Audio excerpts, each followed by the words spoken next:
प्रभु का धन्यवाद हो कि प्रभु ने फिर से हमें हमारी कलीसिया में इकट्ठा किया है। आज जितने भी लोग आए आप सबको प्रभु बहुतायत से आशीषों से भरपूर करें। हम लोग पिछले कुछ दिनों से लगातार यीशु मसीह के दृष्टांतों के बारे में मत्ती रचित सुसमाचार 13 अध्याय में से अलग अलग दृष्टांतों को हमने देखा। ये हर एक दृष्टांत के अंदर बहुत बड़ा खजाना very big treasure that we can find in this all those stories parables that Jesus Christ taught his disciples। उसमें से हम लोग 13 अध्याय की 44 वचन को आज पढ़ेंगे। स्वर्ग का राज्य खेत में छिपे हुए धन के समान है, जिसे किसी मनुष्य ने पाया और छिपा दिया, और हमारे आनंद के जाकर अपना सब कुछ बेच दिया और उस खेत को मोल लिया। ये कौन व्यक्ति है? ये मोल लेने वाला अपना सब कुछ त्याग दिया, सब कुछ बेच दिया, सेल कर दिया। उसके बाद में ये सिर्फ एक छोटा सा खेत को दे करके आया, उसको खरीदा गया है। ज्यादा इंट्रोडक्शन ना करते हुए सीधा हम उस पॉइंट में आ जाते हैं। ये जो धन है, ये सीधा सीधा दो झुंडों को दर्शाता है। दो झुंड।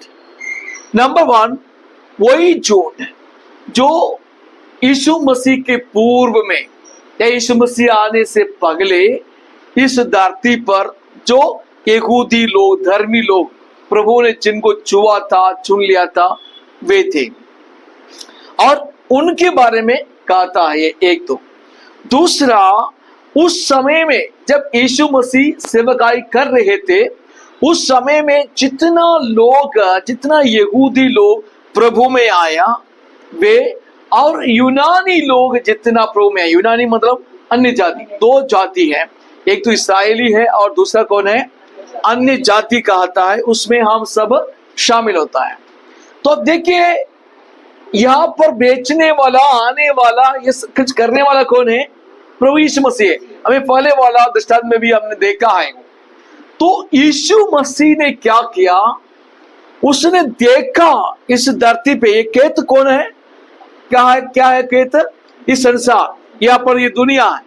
इस संसार को प्रभु यीशु मसीह ने देखा। उसने जब देखा तो क्या पाया? यहाँ पर बहुत बड़ा खजाना है, बहुत बड़ा खजाना है, जिसका कोई ख्याल ही नहीं हो रहा है, जिसका कोई ध्यान नहीं दे रहा है। मैंने आपको ऑलरेडी बताया कौन कौन है ये। नंबर 1 वे लोग जो यीशु मसीह के पूर्व में जब परमेश्वर ने इब्राहिम को बुलाकर अलग कर दिया था, तो जितनी लोग प्रभु में खुदा को जानने लगे थे, वे लोग इसमें शामिल है। वे कौन है? इस्राएल के हिस्ट्री को समझना पड़ेगा ना, आपको तो मालूम है वैसे भी। उनको परमेश्वर ने तो चुन लिया था, परंतु वे धीरे धीरे करके क्या हो गया? परमेश्वर से दूर हो गया। पर ये कौन है? धन है, खजाना है खुदा के लिए, परंतु परमेश्वर की बात तो पर नहीं रहेगा। ये खुदा से बाहर चले गए, दूर चले गए, और ये छिपे हुए रहेगा और बाहर नहीं आ रहे थे। और दूसरा नंबर के दूसरा कौन सा झुंड है? जो उस समय के यहूदी लोग जो प्रभु यीशु मसीह सेवकाई कर रहे थे, तब जितने लोग प्रभु को जाना, जितने लोग यीशु मसीह के पीछे आया, कितने लोग प्रभु को जानकर उनको अंगीकार किया, उसका फॉलोवर बन गया, वे हैं। और अन्य जाति जो आप और मैं, यानी यूनानी लोग कहता है, हामिल लोग। अब यहूदी लोगों को खुदा क्या कोई ऐसे धन के रूप में पहले से ठहराया है? नहीं, पहले से ठहराया नहीं है क्या? यहूदी लोगों को पहले से ही ठहराया है? नहीं ठहराया है, ठहराया है। कहां पर लिखा है? भजन संहिता 135 का 4 वचन को जरा पढ़िए। भजन संहिता 135, Psalms 135 वर्स 4 को कोई एक जल्दी से पढ़ेंगे ना। याह ने तो याकूब को अपने लिए चुना है, यहोवा ने, याह ने याकूब को या इस्राएल को अपने लिए चुना है और अर्थात इस्राएल को अपना निज धन होने के लिए चुन लिया। देखिए, अब्राहम को, इसहाक को, याकूब को यानी इस्राएली को खुदा ने अपने लिए एक निज धन होने के लिए चुन लिया। तो ये धन है नहीं, इस्राएली धन है नहीं, है, उनको चुन लिया था। लेकिन क्या हुआ हमें मालूम है, वे लोग असली मसीहा को क्या कर दिया, छोड़ दिया। वे धीरे धीरे करके परमेश्वर को छोड़ दिया, उसकी रास्ता पर नहीं गया। ध्यान से सुनने आप इस बात को। आप देखिए इस्राएलियों के बारे में, आप देखिए हर बार वे टट्टा करने वालों में से निकला ना। कितनी भी बात उनको कुछ अनुभव आए या कुछ भी आए, इस्राएल उससे सीख नहीं लेता है। बार बार प्रभु से दूर चले जाना, बार बार प्रभु के साथ कोई संगति नहीं करना। प्रभु की हर एक उपकार को पा लेते हैं। मतलब में इस्राएली लोग जो जंगल में से जा रहे थे तो उनके पास खुदा ने मन्ना दे दिया और फिर उनको मीट चाहिए था, तो खुदा ने उनको क्या कर दिया, पक्षियों को भेज दिया, बटेरे भेज दिए और वे आया, फिर उन्होंने उसको पका कर खा लिया। उनके मुंह में ये मीट रखा हुआ था, तब वे क्या कर रहे थे, परमेश्वर से मुंह मूड़ना शुरू कर दिया, आंख गुड़गुड़ाना शुरू कर दिया, परमेश्वर के बातों पर ध्यान नहीं देने लगे। जो उन्हें मांगा था वो सब कुछ दिया, उसके बाद भी वो गुड़गुड़ाते। They were a people, the group of people who were murmuring always. आप ध्यान से सुनिए, हमारे जीवन में भी ऐसे है ना, कई बार हम लोग भी क्या करते हैं, गुड़गुड़ाते हैं। छोटी छोटी बातों में भी हम लोग क्या करते हैं, गुड़गुड़ाते हैं। 24 घंटे में कितना घंटा हम गुड़गुड़ाने के लिए निकाल देते हैं, कितना घंटे हम लोग गुड़गुड़ाने के लिए निकाल देते हैं, मर्मरिंग करने के लिए निकाल देते हैं। मुझे वो नहीं है, ये नहीं है, वो नहीं मिला, ये नहीं मिला। और शैतान आपको ना, शैतान वो कोशिश करते हैं कि आपको समझाने के लिए, भाई तुम क्या पाया, तुमको क्या मिला है, तू संडे स्कूल जाने में तुम्हें क्या मिला, तू चर्च जाने में तुम्हें क्या मिला। कौन बोलते हैं हमारे अंदर आकर के, शैतान बात करते हैं, बोलते हैं कि तुम मसीह को ग्रहण किया, तुम्हें क्या मिला है, व्हाट बेनिफिट यू हैव। कौन बोलते हैं, शैतान। और रोज हमारे पास आके दोस्ती बना देता है, हमें मालूम नहीं पड़ता है। शैतान आके दोस्ती बना देता है हमारे पास में, और जब हम आराम करते हैं ना, कोई आराम से बैठ जाते हैं, तो शैतान क्या करते हैं, आपके पास कुछ कुछ ऐसे थॉट्स लेके आएगा। वो आपसे बात करेगा, आपसे बोलेगा तुम्हें क्या पाया है, तुम्हें क्या मिला है, तुम इतना साल सेवकाई किया, तुम्हें क्या मिला। ये मेरे से भी बोलते हैं कई बार, शैतान बोलता है, मैं उसको बोलता है यीशु मसीह के नाम से दूर चले जाए। मुझे भी बोलते हैं तो इतना साल सेवा किया, तुम्हें क्या मिला है। आजकल कई सारे सेवकों को पुलिस पकड़ा जाता है और इसलिए बोलते हैं कि उनके पास इतने करोड़ों संपत्ति है, इतने बड़े संपत्ति रखा हुआ है, मालूम नहीं क्या है। लेकिन शैतान हमको बोलते हैं कि तुम्हें क्या मिला। वो जो सवाल है ना, शैतान लेकर के आता है, खुदा की ओर से कभी नहीं आएगा। आपको संदेह करने वाला, आपको डाउट में डालने वाला, आपके अंदर परेशानी, बेचैनी पैदा करने वाला कोई भी सवाल परमेश्वर या पवित्र आत्मा आपसे नहीं करेगा। वो सारे सवाल कौन करते हैं, शैतान करते हैं। हम देखते हैं कि ये इस्राएलियों के जीवन में भी वही था, उनके बीच में, उनके जीवन में भी शैतान ने इतना जबरदस्त काम किया, हमेशा गुड़गुड़ाते रहना। जबकि खुदा की महिमा देखा, आदर सम्मान को देखा, अद्भुत चमत्कार देखा जो कि हमने भी शायद नहीं देखे। ईसाई लोग बड़े बड़े चमत्कार देखा है उनके जीवन में। लाल समुद्र, बड़े समुद्र है, 2 भागों में बटा हुआ देखा उन्होंने अपनी आंखों से।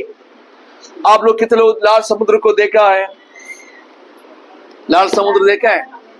हाँ जी, हाँ जी। नहीं, आप लोग कोई भी, आपने शायद आप देखा नहीं कभी सऊदी में, आपने देखा था? हाँ, लाल समुद्र को मैंने भी देखा है।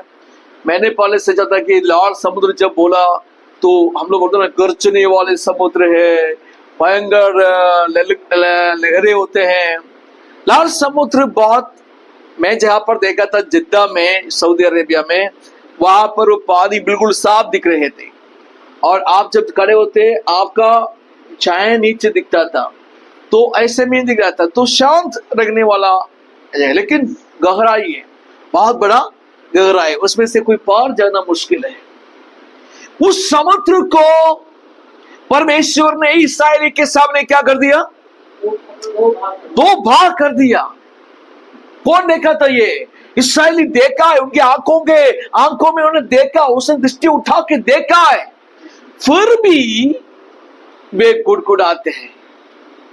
वही नेचर तो इंसान के नेचर है, आपके अंदर भी, मेरे अंदर भी, सबके जिन में भी, इस्राएलियों में सबसे ज्यादा है। अभी भी वो ऐसे ही है, नटखट करने वाले, है ना, और गुड़गुड़ाने वाले में सबसे बड़ा ईसाई लोग होता है।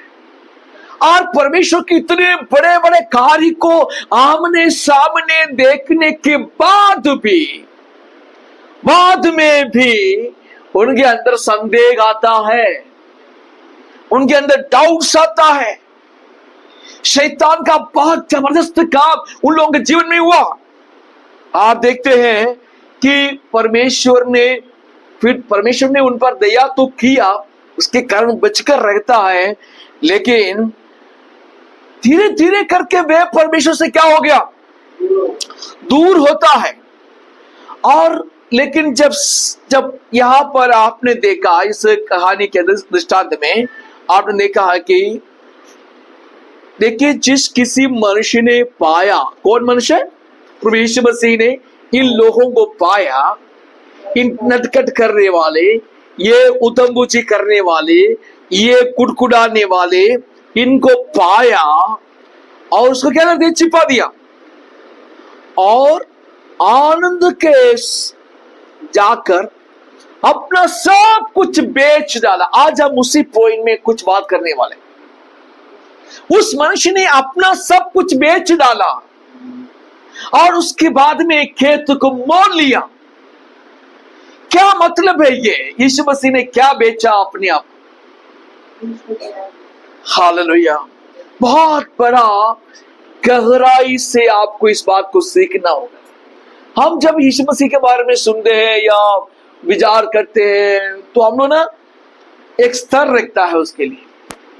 नहीं, यीशु मसीह ने आपको और मुझको, इस्राएलियों को देख करके क्या बेच डाला, क्या दे दिया, त्याग दिया, ये समझना जरूरी है।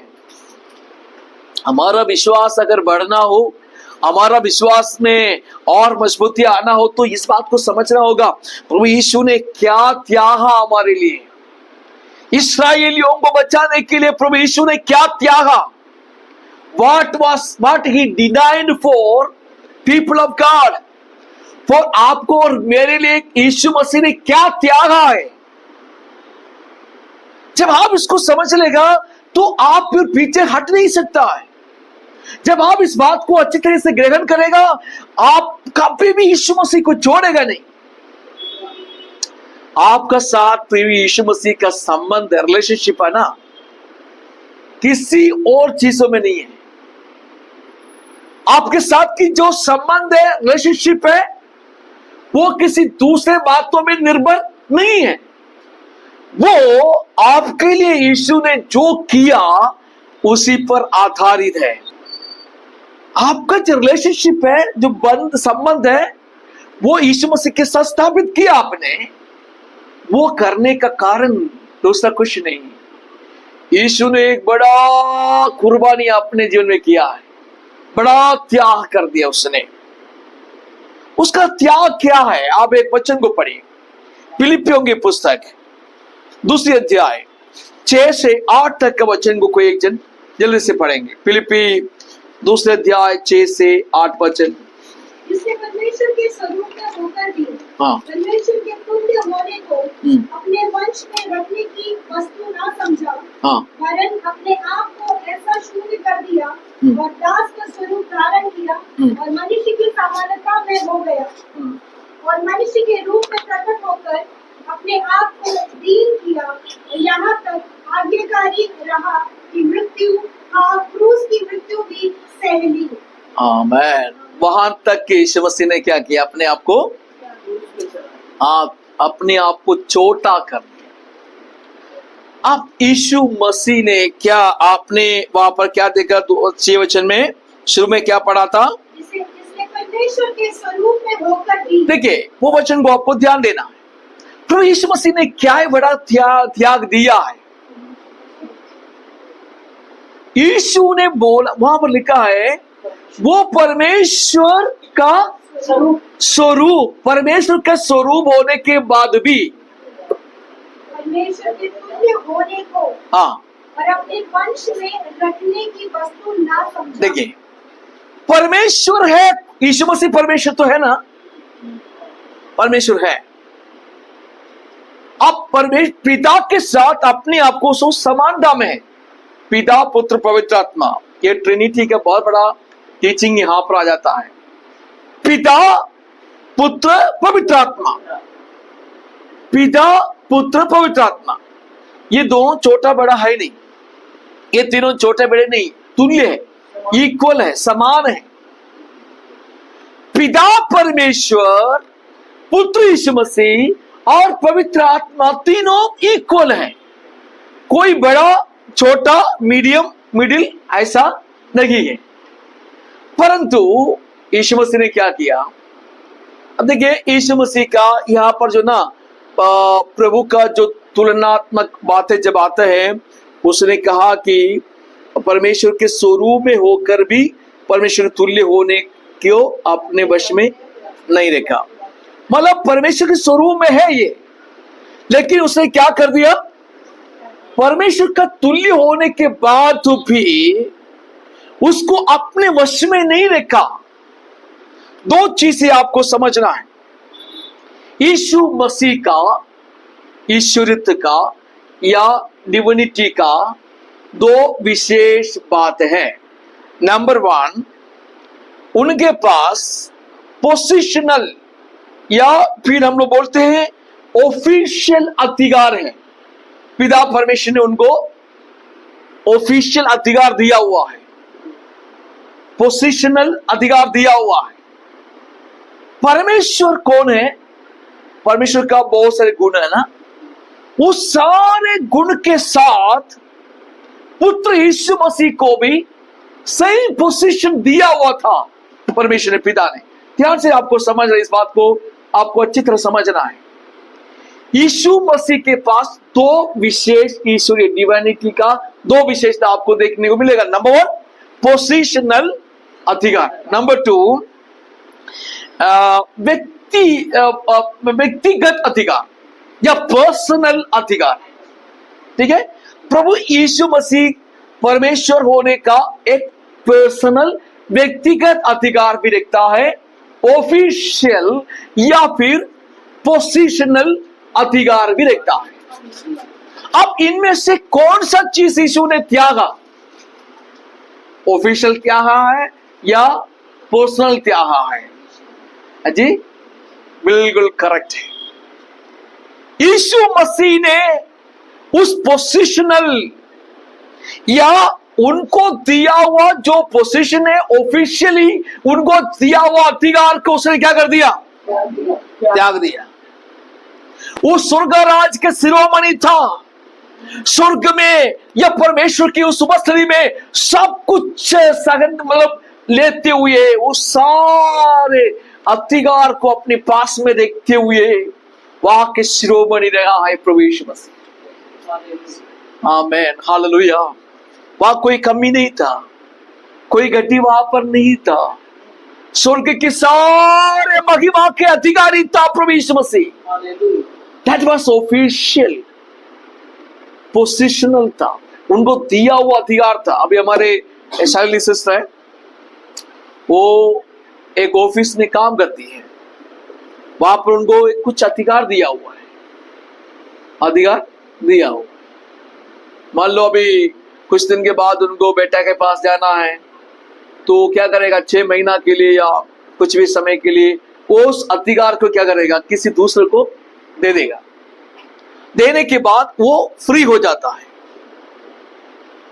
वो इसी प्रकार सेम इसी विधि में प्रभु यीशु मसीह के पास जो ऑफिशियल अधिकार था, वो सारे अधिकार को प्रभु यीशु मसीह ने त्याग दिया। क्यों त्यागा मालूम है? वो त्यागे तभी इस धरती में जो गड्ढे में गिरा हुआ, यानी इतना जो पतन हो चुका है, इंसान को बचा सकता है। नहीं है तो वो इंसान नहीं बन सकता, मनुष्य के रूप में नहीं आ सकता। परमेश्वर रहने के साथ इस धरती पर मनुष्य के रूप में नहीं आ सकता। God cannot come as a man in this world until and unless he did himself. यीशु मसीह धरती पर मनुष्य के रूप में कैसे आया, कैसे आना रहेगा? वो जब अपना पोजीशन को छोड़ दिया, अपना दिया हुआ अधिकार को छोड़ दिया। आपको और मुझको बहुत बड़ा कठिनाई होगा। ये हमारा कोई एक पोजीशन छोड़ना पड़े तो हमें कैसा लगता है? आपको कोई पोजीशन है आपका लाइफ में, आपको छोड़ना पड़े। मान लीजिए आपको 50 लाख रुपया का सैलरी का एक पोजीशन है आपके पास, आपको बोला जाए कि इसको छोड़ो, तो क्या आप छोड़ेंगे? नहीं छोड़ सकते ना। हम इंसान होने के बाद भी हमारे सीमित पोजीशन को हम इतना महत्व मानते हैं। तो प्रभु यीशु मसीह की कुर्बानी को देखो, वो परमेश्वर का उस राज्य का उस सिंहासन का सारे अधिपति था। ये सारे अधिकार उनके पास है। पिता ने बोला, बेटा अब कुछ समय के लिए तुम्हें इस अधिकार को छोड़ना पड़ेगा। पिता ने बोला, बेटा तुम्हें इस अधिकार को छोड़ना पड़ेगा, तुम्हें जाना पड़ेगा नीचे, और उस इंसान को बचाने के लिए तुम्हें उनका रूम में जाना पड़ेगा। देखिए मनुष्य का पतन कितना गहरा है, उतना गहराई में यीशु मसीह को भी आना पड़ा। हालेलुया। कितना गिरा हुआ था वो, उतनी दूरी पर प्रभु यीशु मसीह को भी उतर आना पड़ा। आप देखिए प्रभु यीशु मसीह का त्याग कितना बड़ा है। उसने उनका बहुत सम्मानित हर एक सम्मान अवस्था को छोड़ दिया। परमेश्वर के साथ की जो ऑफिशियल पदवी था, उनका जो अधिकार था, वो सब कुछ उनसे छीन लिया गया, वापस लेकर के वहां रख दिया। बोला, बेटा नहीं, आप तुम्हें जाना पड़ेगा, मेरा कुछ लोग हैं उनके साथ आपको रहना पड़ेगा। हमको बचाने वाला दुनिया के कोई व्यक्ति नहीं, इस सिस्टम आपको नहीं बचा पाएगा, यहाँ के धार्मिक सिस्टम आपको बचा नहीं पाएगा। मैं आपको बताता हूं, आपको बचाने वाला दुनिया की कोई सिस्टम, चर्च का कोई सिस्टम, कोई भी ऐसी चीज से आपको बचा नहीं पाएगा, क्योंकि वे लोग कोई भी आपके लिए इतना छोटा सा काम, इतना छोटा बनकर कोई नहीं आया। यीशु मसीह ने अपना सारे पदवी को छोड़ करके आपको और मुझको बचाने के लिए इस धरती पर आए। यही ये इस पैराबल में आपको देखने को मिल रहे हैं। उसने सब कुछ बेच डाला, अपने सारे पदवी को बेचा। लेकिन यहां एक बात समझना, उसने अपना व्यक्तिगत अधिकार को तभी नहीं छोड़ा है, वो छोड़ ही नहीं सकता, वो उनका व्यक्तिगत है। That has to be there, वो वहीं पर रहना होगा। जब प्रभु यीशु मसीह धरती पर आए थे तो दो व्यक्तित्व दिखाई दे रहे थे उनका, है ना। एक को कौन था? परमेश्वर था, दूसरा कौन था? वो मनुष्य भी था। दो व्यक्तित्व एक साथ रहेगा प्रभु यीशु मसीह में। अब देखिए, यीशु मसीह जब धरती पर थे तभी वो परमेश्वर था, वो सर्वज्ञानी था, सर्वव्यापी था, है ना, सबका अधिकारी था, सारे अधिकार उनके पास थे, लेकिन उसने क्या किया, उसको छिपा कर रख दिया, उसको खबर कर दिया, छिपा दिया। हालेलुया। इस धरती पर केवल एक मनुष्य के रूप में वो रहेगा, उनका ऑफिशियल पदवी को छोड़ करके व्यक्तिगत पदवी को अभी भी संभाल रहे। अगर नहीं होता, यीशु मसीह कभी खुदा नहीं है, तो फिर आपको बचा नहीं पाता ना। हमको बचाने के लिए, हमको जो हमारे साथ उत्तर आने के लिए प्रभु यीशु ने अपना सारे पोजीशन को छोड़ दिया, लेकिन आपको छुटकारा देने के लिए, हमें स्वर्ग में लेकर जाने के लिए, परमेश्वर के राज्य में लेकर जाने के लिए उसने अपना व्यक्तिगत पदवी को अपने साथ रखा। वो धरती पर था तभी वो परमेश्वर था। इसलिए 5 रोटी 2 मछली से 5,000 को उसने खिलाया, कोई इंसान नहीं खिला सकते। खाना की शादी में जब गया, यीशु मसीह के पास में जाकर लोग बोला, अब तो यहाँ से पानी जो दाखरस कट गया है। यीशु ने बोला, ये मटका में पानी भर दो। फिर बोला, जा तुम अपने जितने लोग जो इनवाइटीज है उनको दे दो। वो तो दे दिया। वो चक्कर देखा तो बहुत अच्छा स्वादिष्ट दाखरस रहा है। कौन किया? यीशु मसीह, जो व्यक्तिगत अधिकार को अभी भी संभाला हुआ है। जब आंधी तूफान चल रही है, तो प्रभु यीशु मसीह ने क्या किया? उस झील के ऊपर से, उस पानी के ऊपर से चल चल कर यीशु मसीह ने अपने चेलों के पास आया। देखिए, पानी के ऊपर से चल चल कर आया। यीशु मसीह ने अपना व्यक्तिगत अधिकार को दुनिया में कभी छोड़ा नहीं। वो क्या दर्शाता है? आपका किसी भी दिक्कत के समय में, आपका किसी भी समस्या के बीच में, आप दुखी होने की जरूरत नहीं, आपके पास वो शीघ्र आ जाएगा, तुरंत आ जाएगा। Immediately he will come and take care of you. आमीन। आंधी तूफान चल रही थी, वो किश्ती जो है डूबने वाली थी, लेकिन प्रभु यीशु चल चल कर उस झील के ऊपर से चल कर उनके पास आता है, क्योंकि उनके पास उनका व्यक्तिगत अधिकार तभी भी था। हालेलुया। मैंने मित्रों, प्रभु यीशु मसीह के पास जो अधिकार है, वो अधिकार आपका छुटकारा के लिए उनको इस्तेमाल करना था। लेकिन हमारे छुटकारे के लिए, हमारे पास आने के लिए खुदा ने बहुत बड़ा कुर्बानी अपने आप में किया, प्रभु यीशु मसीह ने। हालेलुया। देखिए, अब मैंने ये दोनों चीज आपको बता दिया। अब ये अपना व्यक्तिगत जीवन, पोजिशनल अवस्था में वो परमेश्वर के साथ जितना उनका समानता था, वो सब कुछ प्रभु यीशु मसीह ने छोड़ दिया, क्योंकि आपको बचाना उनका एक कर्तव्य था। और यहाँ पर आने के बाद में हम देखते हैं प्रभु यीशु मसीह अपने पिता से भी छोटा बन जाता है। वही क्या है? पिता सबसे पहले वो कैसे था? पिता के समान में था, लेकिन जब पृथ्वी पे आया तो आप क्या हो गया? पिता बड़ा और पुत्र छोटा बन जाता है। कैसे? आप एक वचन को पढ़िए, यूहन्ना 14 अध्याय उसका 28 को पढ़िए। जॉन चैप्टर 14 वर्स 28 को पढ़िए। यूहन्ना 14 का 28 मैंने तुमसे कहा, मैं जाता हूँ और तुम्हारे पास फिर आऊंगा। यदि तुम मुझसे प्रेम रखते तो इस बात में आनंदित होते कि मैं पिता के पास जाता हूँ, क्योंकि पिता मुझसे बड़ा है। पिता मुझसे बड़ा है। हाँ, पहले कैसे था क्या? जब वो स्वर्ग परमेश्वर के साथ थे, जब पृथ्वी पे नहीं आए थे, तो ये कैसे था? ये पृथ्वी पे नहीं आए थे तो कैसे था? पिता के समान में था, कि समानता में थे। वही फिलिपियों के पुस्तक में वो देखा ना। लेकिन आप यीशु मसीह खुद क्या बोल रहे हैं? चेलों से कहता है, मैं अभी पिता से छोटा बन गया, हालेलुया, पिता मेरे से बड़ा है। हालेलुया। क्यों ऐसे कहा प्रभु यीशु ने कि अब मैं छोटा हो गया, मेरा पिता मेरे से बड़ा है?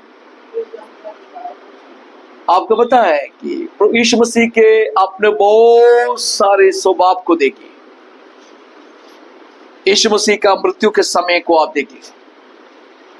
यीशु मसीह के साथ सिपाहियों ने मारपीट किया, उनका मुख से दाढ़ियां खींच खींच के निकाला।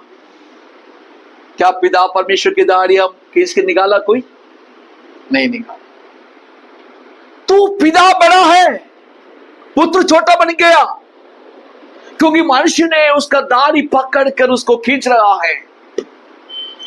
क्या पिता परमेश्वर का मुंह में कोई थूका? नहीं थूका। लेकिन प्रभु यीशु मसीह का मुंह में लोगों ने क्या किया? थूक दिया। यीशु मसीह बोल रहे हैं मेरे पिता मेरे से बड़ा है, मैं उससे छोटा हूं क्योंकि मेरा मुंह में लोग थूका है। क्या पिता परमेश्वर को किसी ने क्रूस पर चढ़ाकर मारा? नहीं, लेकिन पुत्र यीशु मसीह को क्रूस पर चढ़ाकर मारा। यीशु मसीह बताते मेरे पिता मेरे से बड़ा है, मैं इससे छोटा हो गया क्योंकि मुझे उसने क्रूस पर चढ़ाकर मार दिया। ये बातें उससे पहले ही कहा गया है, लेकिन हमें मालूम है ये सारी चीजों को प्रभु ने अपने मद्देनजर रखते हुए, अपना हृदय में रखते हुए कहता है अब मेरा पिता मेरे से बड़ा है। एक बार वो समानता में था, लेकिन अब तो छोड़ दिया समानता, पिता से छोटा बन गया। ये हमसे नहीं हो सकता। आज चर्च का सबसे बड़ा समस्या क्या है? आज क्रिश्चियनिटी का सबसे बड़ा समस्या क्या है? आज लीडरशिप का सबसे बड़ा समस्या क्या है? कोई भी ऐसा करना नहीं चाहता, कोई भी छोटा बनना नहीं चाहते। घर में भी देखो, जितने जितने घर में लड़ाइयां होते हैं उस घर में भी प्रॉब्लम क्या है? प्रॉब्लम क्या है? कोई भी छोटा बनना नहीं चाहता। कलीसिया में देखो, जिस कलीसिया में समस्या है उस कलीसिया का भी प्रॉब्लम क्या है? कोई भी छोटा बनना नहीं चाहते। इसलिए प्रभु पौलुस ने फिलिपियों के पुस्तक में लिखा है तुम भी प्रभु यीशु मसीह का अनुरूप बनो, है ना? सही कहना? हाँ, तुम्हें भी यीशु मसीह का स्वभाव में बदलना है। क्यों? यीशु मसीह जिस प्रकार अपने आप को त्यागा, छोटा बनने की कोशिश किया, हमें भी ऐसा ही करना है। 2 कोरिन्थियंस का किताब निकाल दीजिए, 2 कोरिन्थियंस चैप्टर 8 वर्स 9 को देखिए। 2 कोरिन्थियंस चैप्टर 8 वर्स 9। तुम हमारे प्रभु यीशु मसीह का अनुग्रह जानते हो, वह धनी होकर भी हमारे लिए कंगाल बन गया। देखिए यही गुण है हम यीशु मसीह में देखता है। वो धनी होकर भी, he was rich in heaven, he was rich with his father। धनी होने के बावजूद भी क्या हो गया? ये कंगाल हो गया, दरिद्र बन गया, कंगाल हो गया। आमीन। जानबूझ के कोई कंगाल बनता है क्या? लेकिन यीशु ने ऐसे ही किया। क्यों किया? इसका मकसद क्या था? क्या कारण है? आज इसी कारण हम लोग यहाँ बैठे हुए हैं। अब इसी कारण हमारे बच्चे अच्छे अच्छे कपड़े पहन के, शॉल पहन के, सब करके यहाँ बैठे हुए हैं। लोग अच्छे अच्छे कपड़े पहन के यहाँ आए हैं। क्या कारण मालूम है? प्रभु यीशु ने आपको चुन लिया, छुड़ाया पाप की गंदगी से, अंधकार की शक्तियों से, शैतान की चंगुलों से, शैतान के वश में से छुड़ा लिया। छुड़ाने के लिए प्रभु यीशु मसीह ने अपने आप को त्याग दिया। वो दरिद्र कंगाल बन गया। हमें सब कुछ बेच डाला उसने। क्या करने के लिए? हमें मोल लेने के लिए। जो बड़ा धन था हमें मोल लेने के लिए प्रभु यीशु मसीह ने सब कुछ बेच डाला, मतलब अपने आप को त्याग दिया। हालेलुया। अब वो 7 वचन दूसरे अध्याय फिलिपी दूसरे अध्याय के 7 वचन को देखिए। वरन अपने आप को ऐसा शून्य कर दिया हाँ और दास का स्वरूप धारण किया। देखिए, यीशु ने अपने आप को शून्य कर दिया। अपने आप को शून्य ना किया होता तो ये हमारे लिए कोई बेनिफिट नहीं होता। हमारे बढ़ोतरी के कारण कोई और है, हमारे आशीष के कारण हम नहीं। हमारे बढ़ोतरी के कारण हमें लगता है कि हम है नहीं। Somebody behind of you, कोई आपके पीछे है आपके आशीष का कारण होने के लिए। हम यहां तक पहुंचने के लिए हमारा प्रयत्न, हमारा कोशिश नहीं, कोई काम नहीं किया, लेकिन किसी ने आपके लिए प्रार्थना किया, किसी ने आपके लिए घुटना टेका, किसी ने आपके लिए दुआ किया, हालेलुया। किसी ने आंसू बहाया। हालेलुया। कलीसिया के मतलब ही क्या होता है? कलीसिया के मतलब यही है, अगर आप 2 लोग भी है, 10 लोग है, 100 लोग है, 1000 लोग है, एक दूसरे के लिए क्या करेंगे? पिछवाई करते हैं। वही प्रार्थना के कारण हम यहां तक पहुंच पाता है। प्रभु यीशु ने भी ऐसे ही किया है, वो अपने आप को शून्य कर दिया। ये स्वभाव हमारे अंदर आ सकता है नहीं। अपने आप को खाली करने के लिए क्या हो सकता है कि नहीं? क्या हम अपने आप को शून्य कर सकता है नहीं? इज इट पॉसिबल और नॉट? अपने आप को खाली करना, अपना पोजीशन को पकड़ के रखना। कई बार हम लोगों से बोलते हैं, आपको मालूम है मैं कौन हूं? मैं कौन हूं? बोलता है कि नहीं बोलते? अरे मैं कौन हूं तुम्हें पता है? ये लोग बोलते हैं मैं अगर मैं मसीह में नहीं होता तुम्हारा आज अंध हो जाता है। कितना गड़बड़ की बात है ये। लोग बोलते हैं कि यार मैं कौन हूं तो देख लो, पर अपने आप को खाली नहीं करते। प्रभु के साथ पास से आशीष ना पाने का एक और कारण है, हम अपने आप को खाली नहीं करते। अपने आप को शून्य करना ये प्रभु की बहुत बड़ी इच्छा है। प्रभु ने किया और आपको भी करना पड़ेगा। हमें अपनी पोजीशन को नहीं देखना, हमारे ट्रेडिशन को नहीं देखना। कई लोग थे, हम उसी परिवार के हैं, उस राजमहल में रहा था, हम उसी के सब बोलते हैं हम सिंह परिवार हैं। हम ये आप लोग के लिए नहीं बोल रहे।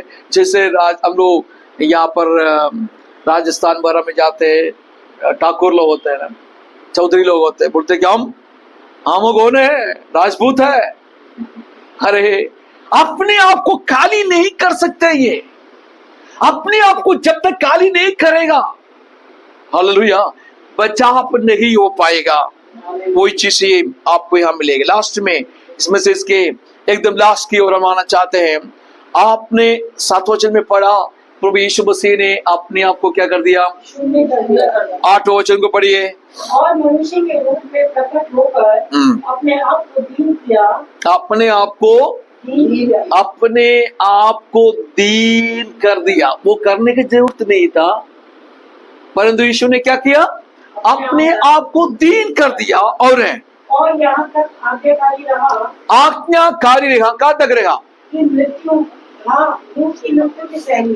क्रूस की मृत्यु तक यीशु मसीह ने अपने आप को दीन बना दिया।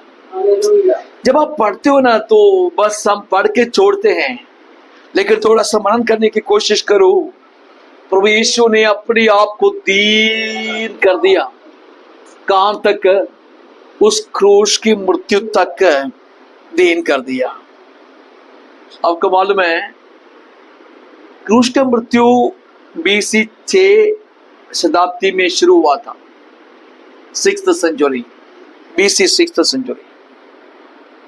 पर्शियन इंपीरियल लोग, यानी पर्शियन जो राजा लोग थे, उसके बाद अलेक्जेंडर द ग्रेट आया, वो भी, और रोमन राजाओं ने यही प्रक्रिया को जारी रखा, उसको एक के बाद एक बड़ा कर गया।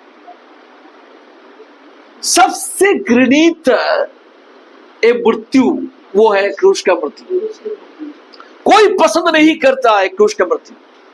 उन दिनों में स्लेव लोगों को, यानी जो दासत्व में है, स्लेवरी में है उनको, या फिर राजद्रोह करने वाले विद्रोही लोग हैं, जो बहुत बड़े बड़े विद्रोही है और कुकर्मी लोग हैं, जाने वाला एक सच्चा था मृत्यु का दंड।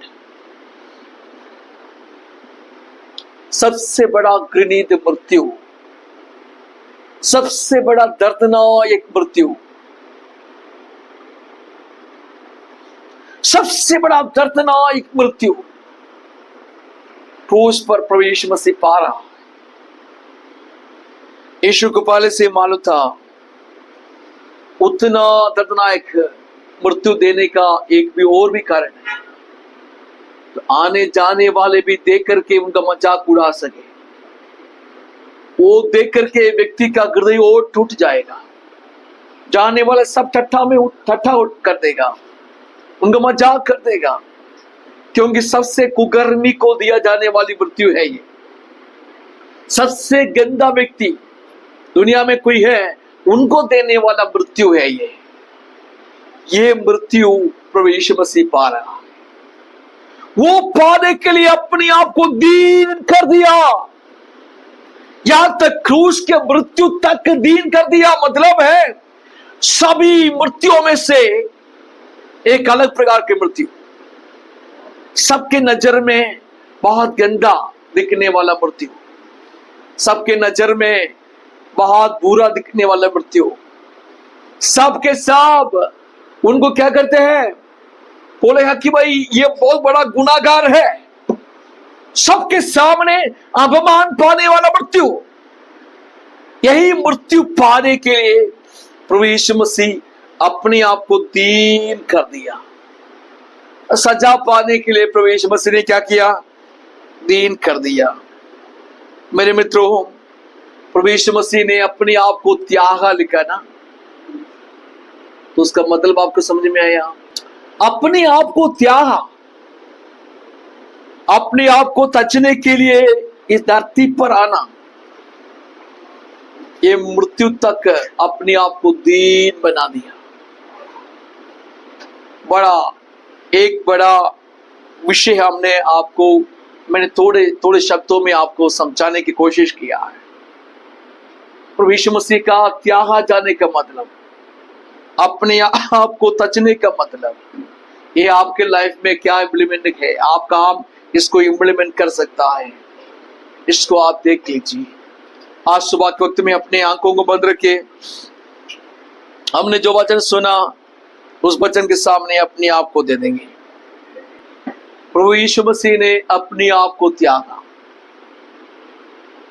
अपना पोजीशन को छोड़ा, अपने हथियार को छोड़ा। लेकिन वचन में लिखा है कि एक बार दोबारा प्रभु यीशु मसीह जब उन्होंने क्रूस पर चढ़कर मरा, मरूम से जी उठने के बाद प्रभु यीशु मसीह जब स्वर्ग में वापस गया तो 7 नामों से बड़ा नाम का अधिकारी बनाया। उसने अपने लिए, हमारे लिए उनका घुटना टेका है, तो इसी कारण अब सारे घुटना उनके सामने झुकेंगे। हालेलुया। उन्हें अपना नाम पदवी छोड़ दिया था, उस कारण पिता ने उनको सबसे बड़ा नाम दे दिया। सब नामों से बड़ा नाम है प्रभु यीशु मसीह का। वो नाम पाने के लिए उसको मौका मिला।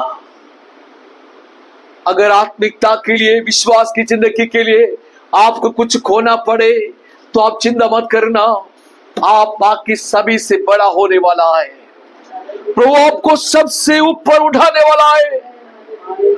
आप विश्वास की जिंदगी के लिए आपको कुछ खोना पड़ा है तो निराश मत हो जाना, आपको सबसे ऊंचा करने वाला खुदावंद है। Hallelujah, thank you Lord. सब लोग मिलकर धन्यवाद के साथ प्रार्थना करिए। आमीन। हमें सबसे बड़ा नाम उसने दिया,